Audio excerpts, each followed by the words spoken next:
வணக்கம் இந்தியா. இன்று ஒரு தகவல். இன்றைய தினம் gold, oil and the dollar, இதில் இந்த டைம் பார்த்தோன்னா அந்த ரூல்ஸ்லாம் கம்ப்ளீட்டாக டிஃப்ரெண்ட் ஆகிருக்கு இல்லையா? என்ன ஆகுது? கோல்டு விழுது, ஆயில் ஏறுது, டாலர் ஏறுது. இது ஏன் இந்த சேஃப் ஹேவன் இது மாதிரி ஆகிருக்கு அப்படின்னு பார்த்தீங்கன்னா, ஒரு ஸ்ட்ரக்சரல் ஷிஃப்ட் யூஎஸ் எனர்ஜியில் மாறி இருக்குங்க. ஸோ அதனால தான் அதை ஒரு அன்ஹெல்த்தி பிஹேவியரில் மார்க்கெட் வேறு மாதிரி திரும்பினதுன்னு சொல்லலாம்.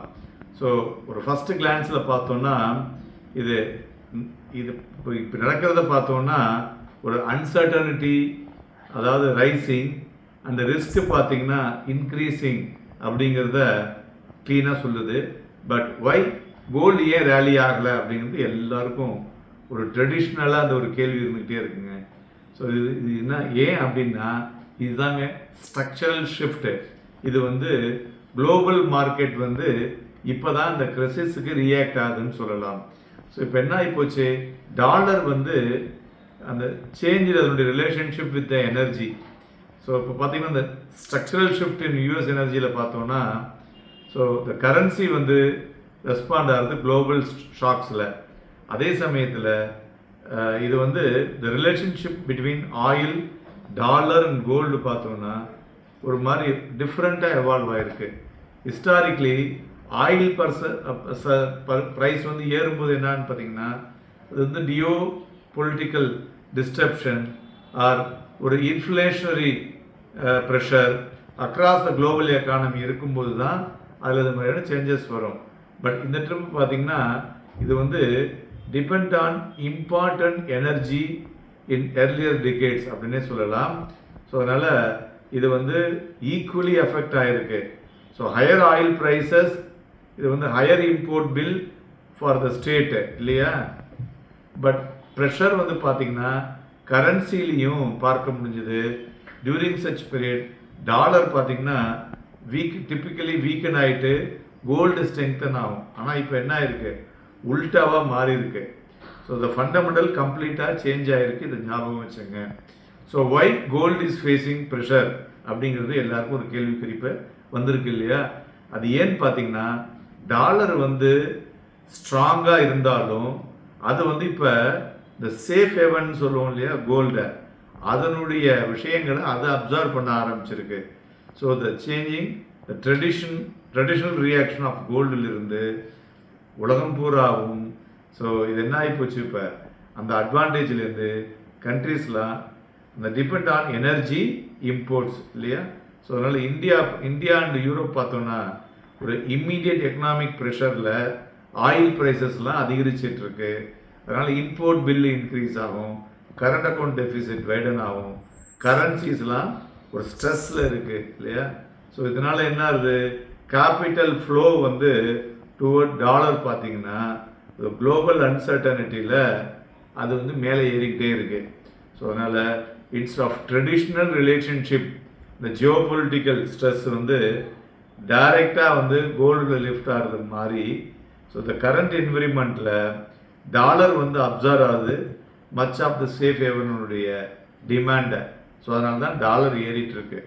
ஸோ இந்த டேட்டாவில் வாட் இஸ் நம்ம தெரிஞ்சுக்கணும் அப்படின்னு பார்த்தீங்கன்னா, இந்த currency, oil and currency and capital flow இருக்குது பார்த்தீங்களா, இதெல்லாம் ஒரு சேம் டைரக்ஷனில் தான் நமக்கு சொல்லுதுங்க. ஸோ March 20th, 2026 பார்த்தீங்கன்னா very clearly Brent crude oil price பார்த்தீங்கன்னா ரேஞ்ச் ஆஃப் ரஃப்லி அரௌண்ட் $110 to $105 to $115 இருக்குங்க. ஸோ இது ஸ்பைக் ஆகுது அப்பப்போ இல்லையா? இந்த ஸ்பீடு பார்த்தீங்கன்னா இது supply disruption concern driven by geopolitical டென்ஷன்னால தாங்க வெஸ்ட் ஏஷியாவில் இருக்கு இல்லையா? ஸோ இப்போ என்ன சொல்கிறாங்க, இந்த டிஸ்டர்ப்ஷன் சரியாவதற்கு 3 to 6 மாதம் எடுத்துக்கொள்ளும் அப்படிங்கிற விஷயத்தையும் சொல்லியிருக்காங்க. அட் த சேம் டைம் இந்திய ரூபாயினுடைய மதிப்பு பார்த்தோன்னா ஒரு நல்ல ப்ரெஷரில் வந்திருக்கு. ஸோ அது 93 மார்க்லேருந்து ஃபஸ்ட் டைம் அதுக்கு மேலே போயிருக்கிறத நம்மளால் பார்க்க முடிகிறது.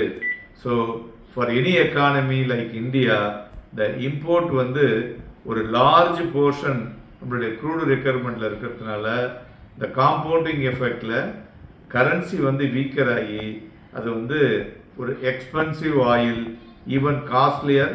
நம்மளோட டொமஸ்டிக் டேர்ம்ஸில் பார்த்தோம்னா எல்லாமே இன்ஃப்ளேஷனை வந்து தூக்கி விடுறதுக்கும் அதுமாரி எக்ஸ்டர்னலாக இம்பேலன்ஸையும் கொடுக்குதுன்னு சொல்லலாம்.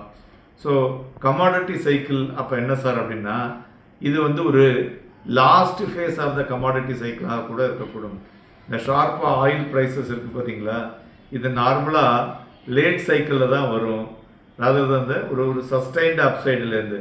ஸோ அதனால் இப்போ வந்து ஹிஸ்டாரிக்கல் பேட்டர்னை பார்க்கும் பொழுது கமாடிட்டி மார்க்கெட்டில் ஒரு சூப்பர் சைக்கிள்னு சொல்லுவோம். அந்த சூப்பர் சைக்கிள்லேருந்து ஆயில் வந்து ஒரு கமாடிட்டி மெட்டல், இண்டஸ்ட்ரியல் இன்புட்ஸ்லேருந்து அக்ரிகல்ச்சர் கமாடிட்டிஸ், இது எல்லாமே இந்த சைக்கிள் இருந்து ஆயில் வந்து ஒரு கேட்சப் டு த எண்ட் அப்படின்னு எடுத்துக்கலாம்.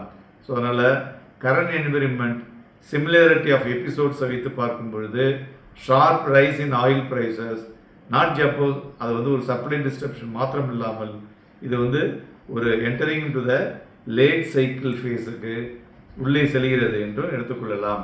ஸோ இதனுடைய மீனிங் என்ன சார் இந்தியாவுக்கு அப்படின்னு பார்த்தீங்கன்னா, இந்த ருப்பி வீக்கன் ஆகிருக்குல்ல ஹை ஆயில் ப்ரைஸஸ்னால, இந்த டியூவல் ப்ரெஷர் வந்து க்ரோத் இன்ஃப்ளேஷன்லையும் கொடுக்குறத இந்தியா வந்து ஒரு ஸ்பெசிஃபிக் செட் ஆஃப் சேலஞ்சஸை அடுத்த ஒரு ஷார்ட் டேர்முக்கு எதிர்கொள்ளக்கூடிய வாய்ப்புகள் இருக்கக்கூடும். ஸோ இந்த எலிவேட்டட் ஆயில் ப்ரைஸ்னால நம்மளுடைய கரன்சி வந்து டைரெக்டாக இம்பேக்ட் ஆகுது. அப்புறம் அது direct impact in inflation, corporate margins and fiscal dynamics இதெல்லாம் இருக்குது. ஸோ ஓவராலாக மார்க்கெட் பர்ஃபார்மன்ஸ் பார்த்தோன்னா ஸோ செக்டார் ஸ்பெசிஃபிக்காகவும் அண்டு டைனமிக்ஸாகவும் ஒரு ப்ராட் பேஸ்ட் ட்ரெண்ட்லேருந்து தற்சமயம் மாறுவதற்குண்டான வாய்ப்புகள் அதிகமாக இருக்கிறது.